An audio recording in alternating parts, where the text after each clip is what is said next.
unions, I don't know if you guys know this, unions are good. Turns out, workers banding together to collectively bargain and establish like basic rights for themselves in their workplaces, a good thing. It's a good thing.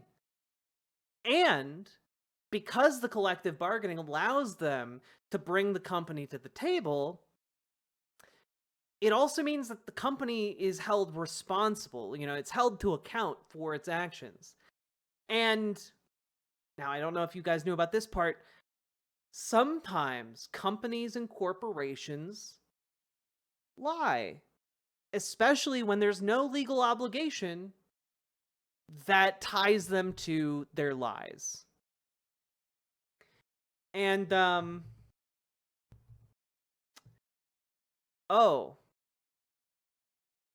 it seems that Mercedes-Benz promised their workers in Alabama quite a lot right before the workers voted on whether or not to unionize.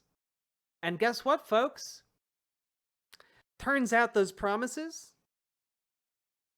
well, they worked. They convinced the union to not form. Like, the workers voted not to unionize. And wouldn't you know it, the promised raises didn't happen.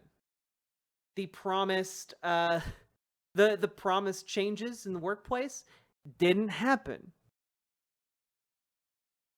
Now let's take a quick look here. Like, what was the total list of things that did not happen?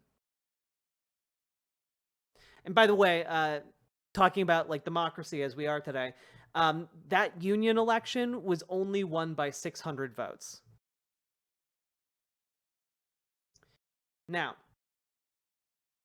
let's see.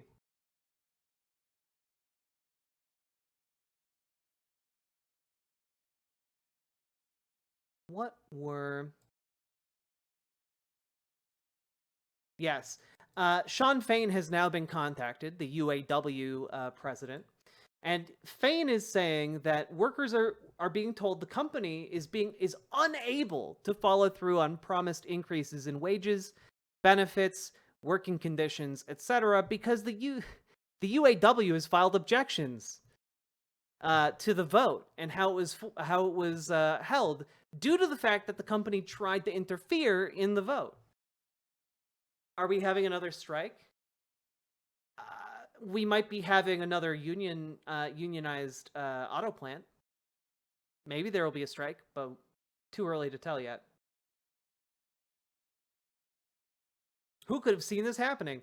Yeah, it's almost like companies lie sometimes, and we shouldn't just take them at face value. I don't know. Yeah, they built that factory in Alabama specifically because they thought it would never unionize. Well, that's the thing, and this is something I talked about a little bit at the canvassing event. But progressive notions of solidarity with one another are inevitable. Like, our material conditions, force us to cooperate together to survive. And if workers need to band together to do collective bargaining to secure basic living rights for their fellow workers, they'll do it. There needs to be one day where everyone just doesn't go to work for one day to show them who's in charge. We have that. It's called May Day. Believe? Yes, May Day. But yes, we do need to organize like a general strike. A general strike would be incredibly effective.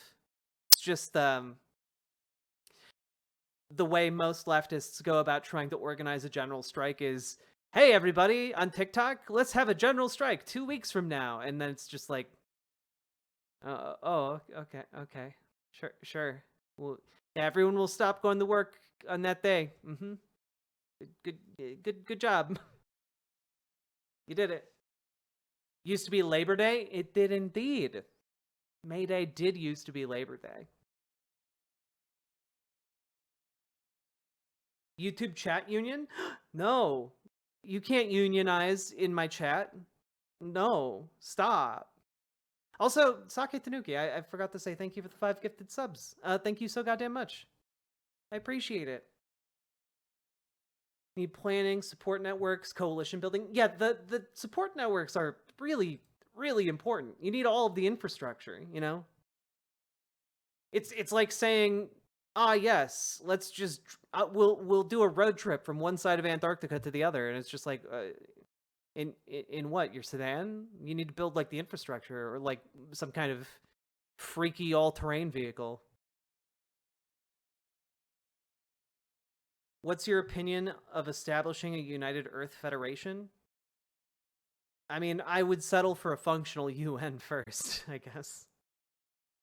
I don't. I think we're a long way off from a United Earth Federation.